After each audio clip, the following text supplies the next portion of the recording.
আমরা মানবতাবাদী অমর কথা সাহিত্যিক শরৎচন্দ্র চট্টোপাধ্যায়ের 149তম জন্ম ঈদ উপলক্ষে আজকে আমরা এখানে সমবেত হয়েছি। আমরা প্রতি বছরই এই দিনটি যথাযোগ্য মর্যাদার সাথে উদযাপন করার চেষ্টা করে থাকি। এবারও আমরা সেভাবেই অনুষ্ঠানটা করছি সংক্ষিপ্ত আকারে।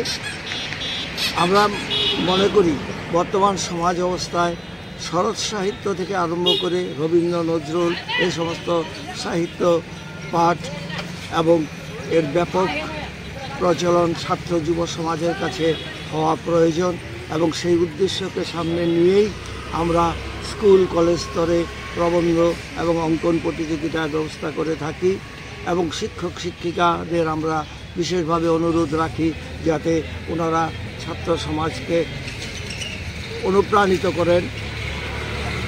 এবং আমরা আগরতলা শহরের বিশিষ্ট লেখকদের নিয়ে একটা স্মরণিকাও প্রকাশ করে থাকি। এবছরও তার উদ্যোগ আমাদের চলছে।